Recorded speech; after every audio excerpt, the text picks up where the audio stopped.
Hello, my name is Daniel F. Margasa, and welcome to another episode of the Almost Criminal Millionaire. Today we wanted to do something kind of special, and in a little getting to know you session, or you getting to know me session, I have invited a great friend of mine down, David Conard from Paladin Legacy Advisors. He is a financial advisor here in Las Vegas, and a wealthy individual and knowledgeable individual in the area of finance in his own right. Welcome, David. Thank you, Daniel. I appreciate it. I'm excited to do this interview today because when I came in to buy a guitar at your shop, I had no idea of the number of businesses that you were involved in. Sure. I thought you were just another gearhead. No offense. I needed a gearhead at the time. Yeah. You turned out to be a good one. Okay. All right. But I'll take it. You know, come to find out, you did real estate. Yeah. In various fashions. You did other types of finance. We got off on a finance discussion because I'm in finance. Sure. And so I'm super excited today about interviewing you and finding more out about that facet of your life. Great. And I think that, this is going to kind of be educational, hopefully, for people watching. They might get a little tidbit and glean a little bit of useful information. But I'm excited because you come from the world of finance, being an actual financial advisor, whereas sometimes I might lend financial advice. There's a big difference between what I do and what you do, because what I do is mostly for me, right? I'm a businessman, I'm an entrepreneur, but you do this for other people on a regular basis. So I'm kind of excited just to hear your questions and get your angle. I'm more of the layman in this situation, really. I think the businesses are kind of different. You are actually doing businesses. I would tell you what to do with your money once you get it. Right. So, just so people can get to know you, why don't you tell us a little bit about your background and maybe even starting back at childhood if you want to. Sure, yeah. So the long and short of it is I was born in Boston, Massachusetts, into an immigrant family household. My mother was from Sicily, my father born in Portugal. And as it so happens, they both became entrepreneurs, but unknowingly. So my mom was a hairdresser and eventually ended up opening her own beauty salons. So she was a business owner. And she's also a world-class chef, and she ended up opening restaurants later on. Do you cook? Outstanding. I do cook. Yeah. All right. I'm a very good cook. And my father was in construction, and actually he still is today. He works for me today. I own a business on the East Coast, and he is still one of my main employees, running the show, for me on the East Coast. Awesome. On a construction business. So my background was basically just very, normal childhood. We were very middle class, right? We had things, but we definitely weren't rich. You know what I mean? We weren't sharing sneakers between me and my sisters, but at the same time, we had to wear the ones we got out. That's good to know, because those are the kind of stories that people want to hear. Right. Yeah. We didn't, come from money, and even though we've managed to secure a little bit, we did it the old-fashioned way. So why don't you share with us how you got started down your financial path? Most people do just a job, and they do it for a long, long time. Yeah. Yours is very diverse. That's what I'm interested in hearing. When I was a kid, I was always interested in money, right? I didn't call it finance back then. I was a kid, and I think kids are, your grandfather would give you a quarter, and you'd be like, money, and run away, right? We knew that it took money to get things. And as a child, I thought, okay, I want to make more money. So even how old were you when this happened? This fascination with money? Yeah. Under 10, you know what I mean? Probably that's your first memory of money. Yeah, my 10. First memory. I love to ask people that question. Yes, and so I remember being in school and going to school and selling things. See, I knew this even at a very early age, that you got money from selling things. Like there had to be an exchange of some sort. I need money, yes. And I knew that, I think it was Red R. Motley, a great businessman, who said, nothing happens every day until someone buys or sells something. And so I would take like old toys, like, okay, I'm not into this Matchbox car anymore. I'm not into this Star Wars figure. It literally started that young. I was a kid. And I would take these things and put them in my school bag, and I would go to school. And I'd be like, oh, look, Timmy's wearing a Star Wars shirt. Maybe he wants this thing. Oh, so I would, a nice association. I'd kind of beeline right in and be like, oh, okay, he likes that. Or so-and-so is wearing a hot rod with a car on it. Like he might want these little Tonka cars I had. So I started selling to my friends. I Right? love it. Vertical marketing. So it was really like direct marketing, right? And I would come home with like, you know, like a few cents or a couple bucks or something like that. Maybe I sold the toy for $1, right? But I always had money because I would take that and I thought it was a big deal to like put it in my piggy bank and like save that money. So I had these little piggy banks, right? Start accumulating. And I started accumulating, you know, and I'd pick it up and shake it and be like, oh, all right. Now I look at it and I see a video of like Scrooge McDuck. I'm like, was that me? All right.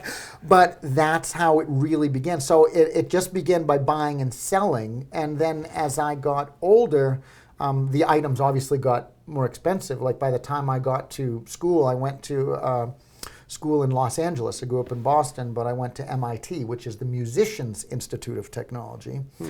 And when musicians would finish out their semester, they would leave and they'd go back to Germany or Sweden or France, and they were like totally loaded. I was there on my own dollar. My parents didn't even pay for me to go to school because they were totally against me going to Los Angeles as a teenager. I was 17. I don't blame them, rough place, but I was smart and I didn't get into trouble and I didn't like drink and do drugs and all that stuff. So I would wait till the semesters would end, and these kids would put up their guitars and basses and amps and drums for sale because they couldn't take them back to wherever country they were from. And I would come in and I would buy them and negotiate the best price I possibly could. And then as soon as I bought them, then I would list them right back up in what was called the LA Recycler at the time. This predates the want ads, this predates Craigslist, this predates How old eBay. were you at this time?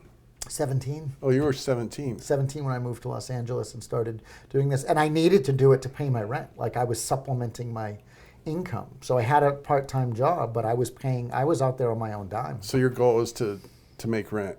My goal was to make rent, yeah. Keep my car insurance paid. Is that part of your goal-setting process development, or what is your goal-setting process? So I've always considered myself a goal setter. I even wrote a book on it called Setting Golden Goals. It was one of the first books I wrote. Setting Golden Goals was a book I wrote in my very early 20s. So obviously, 17, 18, 19, I was developing the thoughts in my head that would eventually be this book, Setting Golden Goals.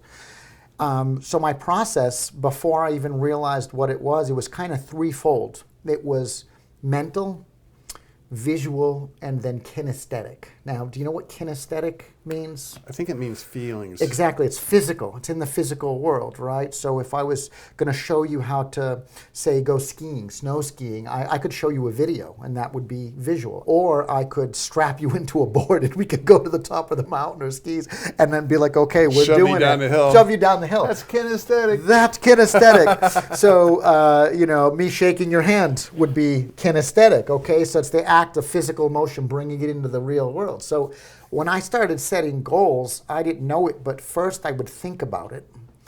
And I guess that's when it's in the dream state, right? You ever talk to someone and they're like, oh, it's been a dream of mine to own a cabin in the woods. It's been a dream of mine to go to Greece. It's been a dream of mine to own a Bentley and drive a Bentley. Well, the dream is the mental part. You have to think about it. But then what happens is you have to bring it into the visual. You have to see it. So for me, that's writing it down. So I write everything down. I have a little black book that goes with me everywhere I go. This is beside me in the car. This is in the seat pocket of a plane. Is that the way you capture ideas and stuff? I mean, I might write down a number of a property I see for sale on this. This is everything. This is talking to people, putting notes, ideas, and I always capturing do everything that you come in contact with. And then I review it later on. So I will write it down, and that's it becoming visual and also seeing it in the mind's eye. But then you have to physically do it. So always I take action. Action really for me is the only thing that's ever been rewarded. I'm not afraid to work hard. I grew up working with my dad in construction. He taught me how to work with my hands. And then everything else I learned, on my own. But so it's really mental, visual, and then kinesthetic. The idea of thinking about the goal, whatever it is, putting it in a visual plane, meaning write it down. I mean, I would draw as a child, you know what I mean? I know I see kids doing that today. They draw pictures of castles, like, is that where you want to live? They draw pictures of race cars, is that what you want to drive? But they're putting it in the visual realm. The next thing would be to make it physical, to make it real. So I want to drive a Bentley, so I'm going to go down to the Bentley dealer. I'm going to take one for a test drive. I'm going to smell the leather. I'm going to physically put myself. Would you tell my wife there. that? I'm going to tell her that. She's like, why do you look at this stuff when you're not going to buy it? I said, I'm getting ready That's to. okay. That's I'm getting okay. the vision, you know? Yes, that's okay. And then you strike when the iron is hot. Like once everything is ready and all the ducks are in a row, now you're able to do it. But you've really set it up. Goal setting is really a process, but it starts in the mind. That's how it has always been for me. That's an interesting strength you have as a young child to do. What are your strengths? What's your weaknesses? Give me an idea of what Daniel's strong at and what is not so strong. Right. I'd say my greatest strength is probably my self-esteem. And by that, some people would translate that into self-confidence, right? Mm-hmm. But there's a big difference between self-esteem and developing your self-esteem, your true self-worth, what you feel about yourself, and being overconfident, right? Yeah. So, I always like to say it almost can bridge into arrogance at some point. Correct, absolutely. And, I always like to say that one way, to have the biggest building in town is to build it. And the other way to have the biggest building in town is to knock everybody else's building down. Okay, so I'm a big fan of building, okay, and ego knocks everybody else's building down. So I've never had an ego. I don't feel like I'm better than anybody else, but can you get better at doing something? Can you be a better Formula One race car driver? Can you be a better basketball player? Can you be a better golfer? Can you be better with money? Sure, and that has nothing to do with ego. That has everything to do with just wanting to build the biggest building for you, because you can. Give me 5 words that best describe you. 5 words, I would say. I don't mean to make it so difficult. You make it 3? No, 5. Give us 5. Well, I would say confident would definitely be one. We just, described that, right? But not in terms of ego, but in terms of self-esteem. I would say that I am optimistic.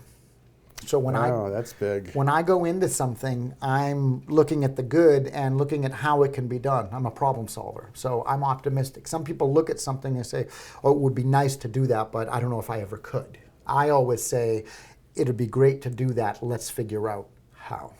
Big difference. Have you always been like that? I've always been like that. Yeah, I see that as a real key. Yeah. Because like when I have discussions with my family, a lot of times they'll look at all the obstacles. They start there. And I got a lawyer who does the same thing. Yeah, they start there. I said, Phil, that's why I'm doing all the sales, and you're just Yes. So 3 more words. I guess that's 2.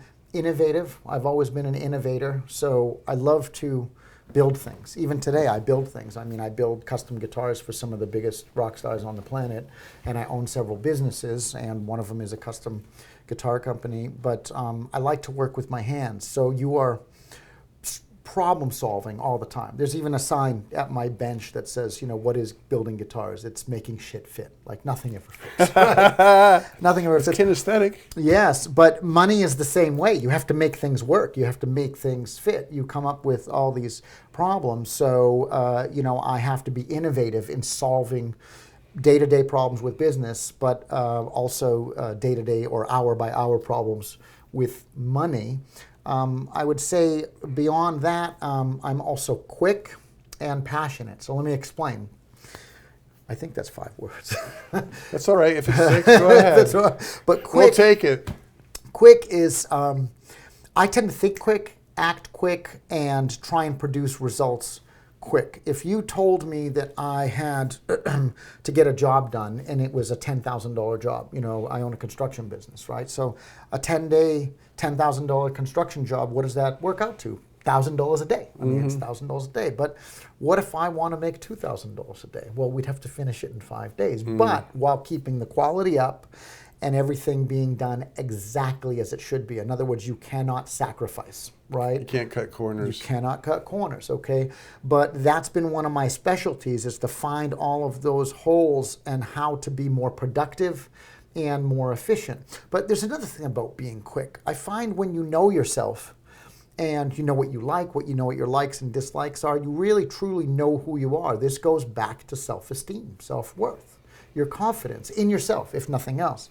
When I say quick, I mean I know what I want to do.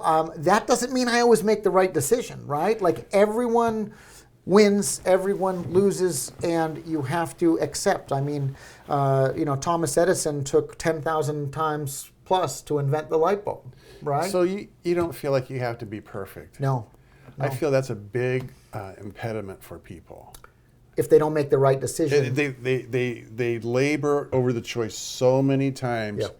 and then they imagine all the bad stuff that could come up. And you're doing the opposite. Yes. You're saying, I'm going to make a decision, I'm going to go with it, and I'm going to stick by it. yeah. Right? Win, lose, or draw, I'll stick by it. But I don't expect everything to be perfect. So even if I'm trying something new, I'm going to go at least in a category that I enjoy, right? Fish, meat, Yes, I'm probably not going to order the tofu. You know what I mean? So that's it. But I want to just make another just quick aside and loop back, if we can, for 1 second to the self-esteem. I mean, yes. I feel like it's so important, and it's hard for people sometimes to feel okay with being okay with themselves. They think there's something wrong. We've been taught that, oh, you're egotistical, you're this, you're that.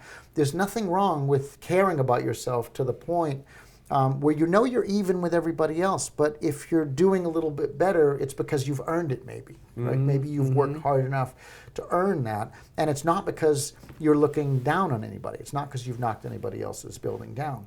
I ran into a friend very recently in Boston, and I was having coffee by myself in a coffee shop on Route 1, not too far from Revere, Mass, where I grew up. And I saw someone get off of a bus, and it was a guy I went to high school with. Oh, wow. So here I see this guy, off of the bus, and I actually I left everything on the table, and I ran out, and I waved to him, and he recognized me, so he came in, and I invited him in for a cup of coffee. So as we hung out and had coffee, I said, I'm having a great time with you, man. I haven't seen you in a long time. And we, I steered away from why he was getting off a bus, but we just talked about life.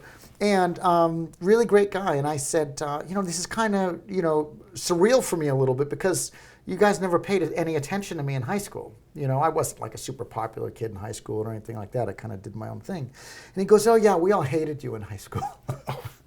And I said, what? You all hated me? I said, well, that's exactly the feeling I got. He goes, yeah. He goes, all of us, whenever we would go out and we would go to a party and we would do things and we'd be at these social events, we all felt like if we weren't smoking or drinking or getting high or whatever, we didn't fit in. And you were never like that. You always just kind of did your own thing, and if you were hanging out with certain people or talking to certain people, you kind of came and went of your own accord. You didn't seek the approval of anyone in our little social group. And he's absolutely right. Like, I kind of never had that thing where I needed their approval. So I didn't get sucked in all the things that they may have gotten sucked into, like drinking or smoking or getting high. But as a result, I didn't fit in. And they thought that I didn't do that because I was egotistical. I somehow thought I was better than them. And I wasn't engaging in all the bullshit, if you will, because I just always was taught that, your body and mind are like a temple. Like, I'm probably not going to get another one, right? This is what I have, so I might as well not pollute it or ruin it or screw it up. So I was always focused on other things at a very early age. And I realize that's probably a rare thing. I think I could see that goes back to your philosophy about self-concept. Because if you're feeling good about yourself, you don't have to engage in certain things. If I wanted to, I would, but I don't want to, so... You don't need it. You don't need it. See, you're not driven. Yeah, I think if you really want to feel socially acceptable and someone says, oh, here, they pass you the cigarette, well, you take a drag. You smoke because you want to be in the group. I was never worried about being the group. right, or being in the group. I just was worried about, my own health and my own mind and benefit. And later on, I think those kids came to respect that, and they thought, like, we wish we could be more like that, but because of their self-esteem, maybe they could not. Did you ever go back to your high school reunion? No, I've never been to a high school reunion. I went back to mine. And I'm just thinking of this as you were talking, and I looked at some people that I thought were so cool. Back in the day. Yeah, and they were so torn up. We were on this gymnastics team. We had this guy. He was wild man, and we had a blast of a good time. Yeah. And he had a farm, and we used to go out and ride motorcycles. So he was the fun guy back in the day. Yeah, but he got into drinking and all sorts of other stuff, and I went back, and he was so wrecked. Yeah. And I thought, and he was good at what he did back then. Yeah. But I just thought, when I felt like I wanted to fit in, like you were talking about, I was glad that I didn't go down that path many times when I saw many of those people 10 years later. Yes. Yeah. It's hard to see it when you're on it, I think. So I think when you're there and you're growing up, especially when you're young and you're very impressionable, you just want friends. I mean, that's it. You just want friends. I always had a pretty tight-knit family social circle, 2 sisters that I'm still close with to this day. I don't have any brothers. If I did, I would have killed them off because I don't like the competition. So I had friends. I had a lot of friends growing up. But, even so, amongst my friends, I was probably considered like the leader of the pack if there was a pack, because they would come to my house and they would do things with me, and I'd be the one driving around and, blah, blah, blah. And mainly probably because I wasn't drinking, I wasn't smoking. I was always the designated driver. If you could take them places. I could take them places, and get take them home to get a drink, and take them home pretty safe. So for that reason, I feel like when I was even so young, 17, moving out to Los Angeles to go to school, even though my parents were concerned, in the back of their mind they were like, he'll probably do okay. He probably won't get in trouble, because up until that point I hadn't been in trouble. So I could see where all that led you into the businesses. What are some of the businesses that you're doing today? Oh, Lord. Well, as you said, retail, that's how we met. You came into one of my retail music stores here in Las Vegas. I had 3 stores on the East Coast for years, which we got rid of when we moved out here almost 7 years ago. Real estate is another one of the businesses. So we own properties that we rent out or buy and just to flip, just to sell. So I just sold a big lakefront home I had on the East Coast.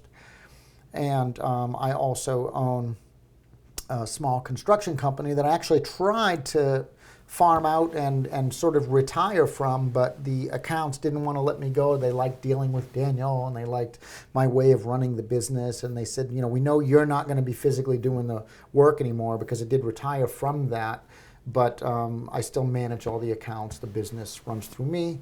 I'm still a touring drummer, so I get asked to go out on the road and play with a lot of different acts and bands. I won't mention any of the huge bands because I don't want to ride anybody's coattails. But being a studio and session drummer, I also stay busy doing that. I'm also the road drummer for the Rock Gods Hall of Fame. So when someone gets inducted, a lot of times they'll call me, and I'm one of the staff drummers who plays with many different, famous artists. And I own a recording studio. So the recording studio keeps me pretty busy, and we have, anywhere from 1 to 3 acts a week coming in to do any kind of a project, from bands recording to audiobooks. So maybe you should do a finance audiobook. I like that. That's a good idea. I'm definitely going to think about this. Yeah. So you have the knowledge, Yeah. You do so many things. What title would you give yourself, or is there a title? Well, I guess when I refer to myself, I use the term Renaissance man. I kind of like that, That's cool. I'm a bit of a Leonardo da Vinci fan, but I also think that people looking from the outside in would probably just call me an entrepreneur. Right? They would just say he's Mr. E. Yeah, he's a guy who owns various businesses, and how interesting I am is what day you catch me on. You know what I mean? Maybe one day I'm out, playing and doing some gigs. around the world, and some days I'm sitting in this office, working on a book. So, yeah, I've found out today. I was listening to a guy whose name will remain nameless, famous guy though. You'd see him on YouTube. yeah, He's actually a professor of entrepreneurship at Harvard. okay, And they recruit him. Why? Because he's kinesthetic. He's doing it. he's doing it. They Yes. don't want just theory. They want people that can actually do it. Yeah, he's been out in the real world. Yeah, and that you don't always get that just in a classroom. I think a lot of guys I even know and work with have graduated from business school, but they end up asking me a lot of advice because, they work for someone in business, but they never did it themselves. They don't own their own business. Yeah. That's a whole different animal with a whole nother amount of stress attached to it. Is that what qualifies you to write books on finance, or what qualifies you to do this? What makes me qualified? I'd say I'm no more qualified than anyone who has ever, made money, lost money, won, or lost in finance. What makes an NBA coach qualified to teach those basketball players? He himself maybe was never an NBA superstar, Right. but he obviously knows the game. He knows how to win, and more importantly, he knows how to train. He knows how to train. I think that's important. That's key because people can throw out so much theory. I used to listen to stuff and I'd like, okay, how do I start doing this? And then you're guessing. Right. So I, kind of fall into the school of hard knocks, right? I've had businesses that have done extremely well. And I've had businesses that have I thought it was going to do really good and, it went belly up. But I will tell you this, I learned something from Charlie Munger and Warren Buffett.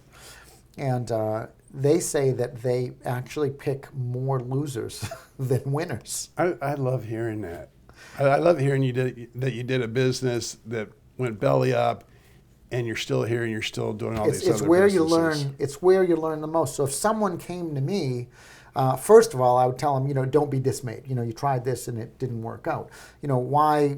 How is Charlie Munger and Warren Buffett, so wealthy? Well, because the winners did really well. The losers, it was a loss and it sucked, and maybe there was more of those, but the ones that did fine did really fine.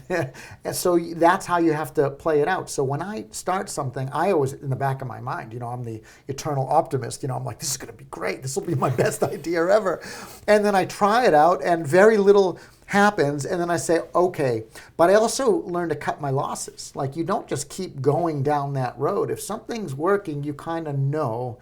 And if it's not working, it's important to cut your losses, early. I think that's a talent, and emotionally, you got to set yourself up for that. I know from my own experience, if I didn't say this is where I called the ball, I'd still be back there losing everything. Yeah, you got to put a stop loss in. So right. Take a small child who gets money for birthdays. How would you tell them to invest $100 and go up to like maybe 10,000? Okay, all right. So let's look at maybe $100, $500, $1,000, and $10,000, right? So how would Daniel do it in my crazy world of Renaissance man-like thinking? $100, that's simple enough. I would just use a high-yield savings account. Yeah. Okay. When I was a kid, what did you get on bank interest, right? Or what do you get now? Bank interest less than half of 1%. It's nothing. But then of course we've got things like annuities, but you need a lot of money to get into an annuity. And someone with $100 is not getting into an annuity, so they can't get to that 5, 6, 7% interest. But today we have these amazing things called high interest savings accounts, and all these companies are doing it. And it's not just the online banks. Like I myself have one with Santander, right? That's a real bank. You can walk into a Santander. And I don't think we have them here in Vegas, but they've got them in a lot of other states. And I'm familiar. And you can walk in and open up a high yield savings account that is giving you 4.5%. That's pretty amazing. Okay, so we all know how compound interest works. So I know it's just $100, but that's just your starting point. I mean, there's no one's telling you can't put in $10 a week. No one's telling you can't put in $25 a week. But use the 100. So $100, just telling a child how to get started, telling anybody how to get started. I would just do an online or actual bank high yield savings account. Along that line, at Paladin, one of the things we do is talk to parents about helping their kids, because nobody's helping the kids. There's no education about exactly. finance. I mean, yes. I used to do teachers' retirement programs, so I know that they don't know. Right. But they definitely don't train.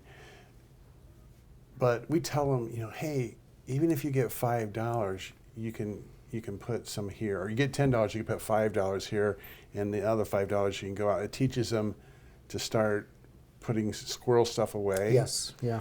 And that works really great, because the old Jewish thing that my dad told me is pay yourself first, 10%. Yes. Yeah. That's what they used to say, pay yourself 10%. Yeah.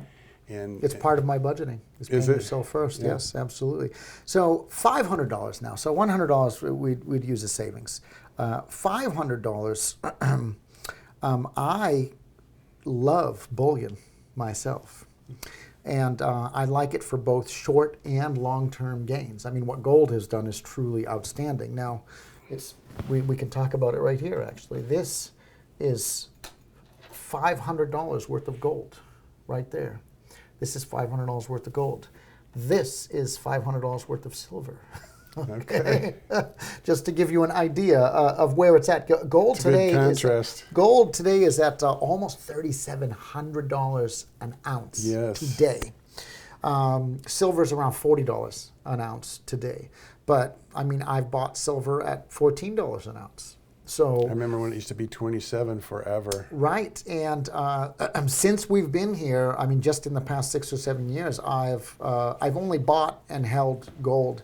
But silver, we've bought and sold. And I love it. For me, it's something fun because you can actually hold it. There's something about, it's why I keep it around. There's something about looking at it and seeing gold and silver and actually holding it in your hands. It almost makes you feel a sense of wealth, right? And you want to keep that feeling. That's want more. I'm going to adopt that if you don't mind. Yeah, there is just that sense where you feel like, all right, I'm doing okay. And believe it or not, that sends a signal internally that makes you want to go out and do the right things to keep perpetuating that feeling. So you don't want to go out and spend. The money doesn't burn a hole in your pocket. You start to think, how can I accumulate more? Yeah, accumulate more. So, but in a good way, not a narcissistic way, but in a good way to be productive. If I accumulate more at this point, I feel like I can just do better for the people I come into contact with, both by example, but also we can live better. The family can live better, can't they? So, all right, so 100, 500, 1,000. What would I do with 1,000? I think 1,000, we've already kind of touched upon this. I would do one of two things. And one is I would look for a really good, solid investment, like a place to park the money, like an S&P 500 or some fund that is doing really well, that has a history. Of course, we're going to look at that curve. Right. We're going to look at that curve and we're going to see the history. But the other thing I might do, which might be a little more fun, is to find a good dividend stock. I mean, it's only $1,000, right? And park the $1,000 somewhere that's going to kind of pay me every once in a while. Maybe quarterly, I'm going to see a little bit of a... These people get to see it growing, and when they get that payout, it's kind of like... Yes, it makes you feel a certain way, right? And I call it making money while you sleep. I mean, how nice is that, right? You park the money somewhere, and you can do that with the high yield savings. I mean, you can just do that with your $100. You could do it with $1,000. But a dividend is going to be parking the money and making a little bit while you sleep. You wake up, and hopefully it's worth a little bit more tomorrow. $10,000 is, now that's another story. For me, $10,000 is quite a few things and areas I could do in my businesses which would guarantee that I could make a little bit more off of that $10,000.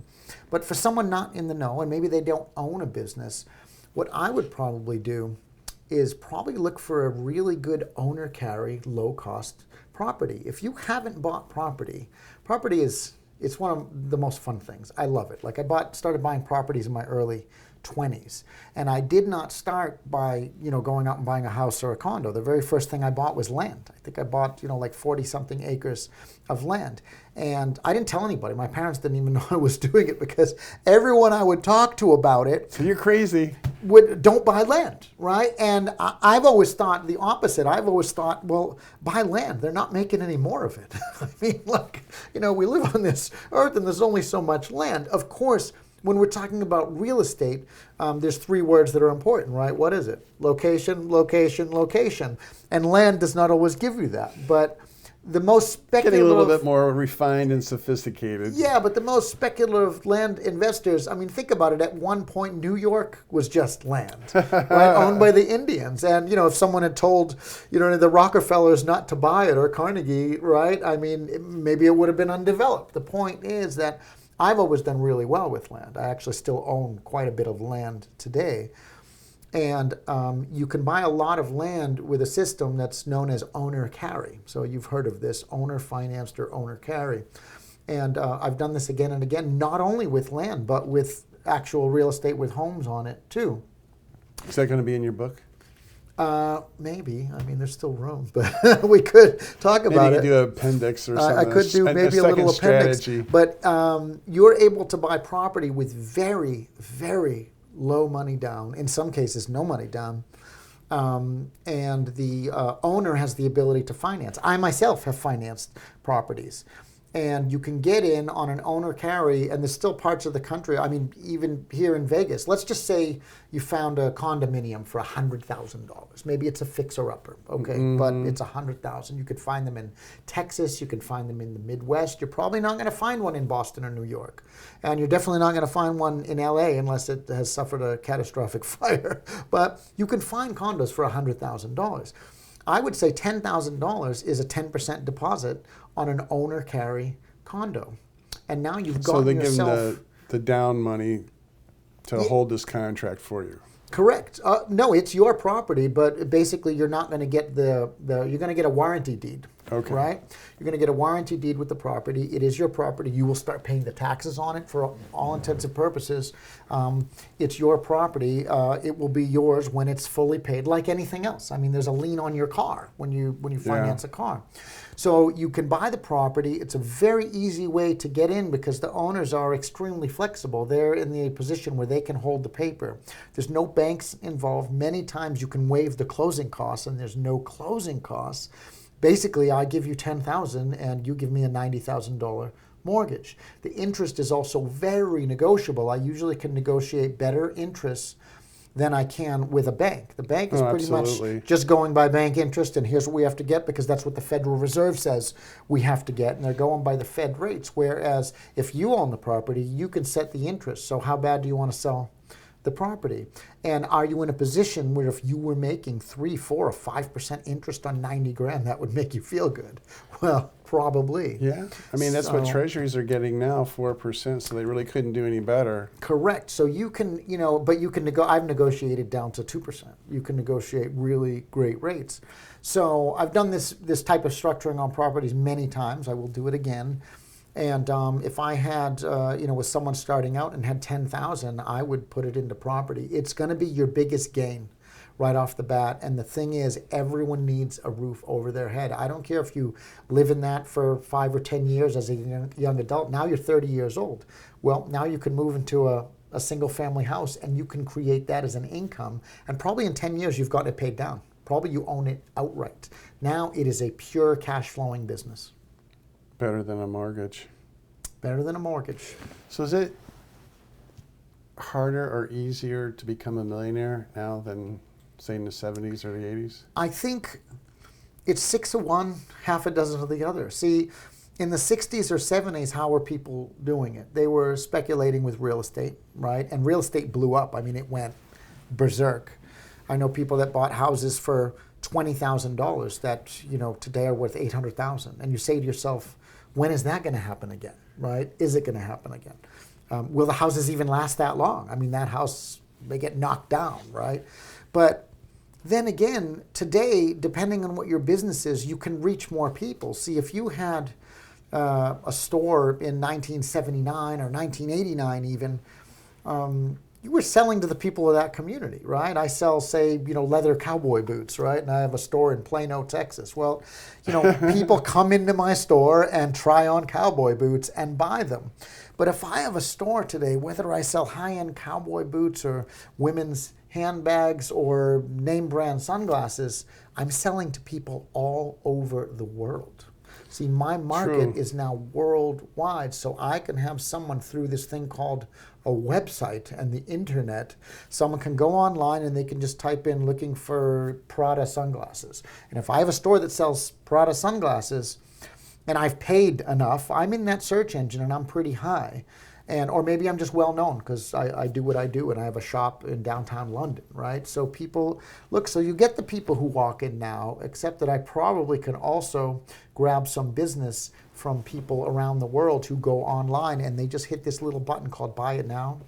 And that's that's what happens with some of my business. If it's someone who has to meet with me in person and we're going to talk like you and I are now, well, that's probably going to happen. Sounds like what you're saying is it's actually easier now. In some ways, it is. But there's more competition. And that's why I say 6 of one, half a dozen of the other. Because when you sold cowboy boots in Plano, Texas in 1979, you were the guy, right? Yeah, you had to get that little... The people that came around you, that was your market. And they would spread the word. Now right? your market is out here, yeah. but you have so many more competitors. Correct. So people would go there and they'd say, oh, I bought the best boots, from Jacob over at Boot World, and then they would send their friends in and their kids in and their farmer friends in and everyone's buying from you. So it was enough to keep you going. But today, the market is bigger, but how many other people are selling high-end boots, right? Many. And it's hundreds or thousands, and we can find out about all of them. Like we can find it's about like the first thing that. I do when I see something in the stores, I go and check Amazon, even while I'm in the store. It used to be, I'll check this at home. Now it's like, why did I wait? I'll just do it right now. Well, they do that at our store too. So someone might be shopping and they're looking at an item, and then I see them pull out their phone. What are they doing? they're comparing, right? Are they not? They're price shopping. Could I get this cheaper? Could I get? Yeah, and if they want to negotiate, then that's when it begins, right there. So I would say it's probably the same, but for reasons that you don't always consider. So going back to savings, the principles seem to remain the same. You've given us a historical perspective on it. Has any of that changed today, or is it the same, or is it as effective today? Yeah. So let's talk about the fundamentals. First of all, it hasn't changed, right? In other words, if you're going to save, it starts up here, starts in the mind, right? It starts with this feeling good in my hands and me saying, I'd like to have more of this, right? So that has not changed. And if you're the type of person like what I call a spender, right? If you're a spender, well, you might always be a spender. And people like this that yes, I do. You give them money and it burns a hole in their pocket, like they just have to spend it. But I also know plenty of people who are not spenders and they're savers. Like there's usually one in the group. You got the husband, you got the wife, one of them's a spender, yes. one of them's a saver, right? Usually. And it's the same way, with the kids. You know what I mean? It's like I've got nieces and nephews and sons, and some of them really, like you give them money and they want to squirrel it away, and they'll call me and be like, I just got $100, what should I do with it? And then the other ones, you give them $100 and they like run away with it, and they disappear. It's gone. And it's gone. So the fundamentals is how you think about it, and that has never changed. Is it easier or harder to save money today? It's harder. Why? Because there's more carrots being dangled. So much temptation. Yes. So, right now, when I was a kid, I would have dinner, and then after dinner, I'd go for a walk. I'd get on my bike. I'd go out in the backyard and shoot hoops with my friends. I mean, I was, my plate wasn't even cleaned yet, and I was running over to the phone to call, David, little David, and be like, let's go play some basketball. Today, people, finish the dinner, if they're even sitting around a table and having dinner anymore together, but they're rushing back to their devices, their computers, right? What's on sale? I was just looking at this. I was just looking at that. I have to buy A, B, and C. We need light bulbs. We need new lamps. Oh, look, that's a better couch than the one I have. Whatever. So there's so much temptation. And with buy now, pay later, it actually makes it very hard to save, because you are not only paying, but you are paying for that couch, purse, shoes, jacket, or pizza with interest. You finished a vacation 6 months ago that you're still paying for. Yeah. So that is the problem. So things are costing more now long term, and because everything is so easy to get, I mean, it's push button. With your little device, this computer in your hand, you can have anything. I mean, caveman would have thought this was magic. Yeah. Okay, this is a magic device, right? How do you just do this and food shows up, right? You know, my son, I've had to train him not to want every guitar he sees. Right. Yeah, So right. let's manage this on a budget. Let's set aside money for the guitars. Yes, yes. And maybe you should buy some guitars that you could resell to gain money. That's an idea. Yeah. And he's just so trapped by the current Yes. day thing. Yes. You know, it's like Yeah. everything he sees, he wants, then he sees more online. Yeah, yeah. It's Excuse me. instant gratification, too. I want it because it is available, and you can figure out how to get it. I mean, now there's so many payment platforms out there that you can figure out someone who would give you money, even if it is just Visa or MasterCard, but someone will give you the money to go out and have that. So it's harder to save money, especially for young people, because you do get caught up in all of the traps, and there are And that's many. why we try to draw them out at Paladin in a conversation about what kind of car do you want? Now, Yes. they all like to talk about that. Yes. You know, I want a Dodge 400, or I want, you know, this or that. Say, okay, how much does that cost? 80,000. Okay, when do you want that by? Right. 5 years. Okay, so you divide it by 60. Excuse me. 60 months, 5 years. And you yeah. show them, we're going to save to buy this, Yes. not finance it. Right. Yeah. To purchase it outright. Because yeah. when we finance it, here's what happens. And you go and you show them, you've got all your money tied up when that other thing comes up that Yes. you want. Yeah. Didn't mean to divert on that. No, Just- no.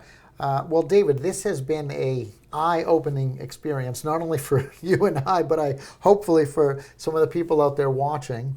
And I'm talking with David Conard from Paladin Legacy Advisors. My name is Daniel F. Margasa, and you are watching the Almost Criminal Millionaire. And if you enjoy learning about the topic of money and finance, then you can like and subscribe for more.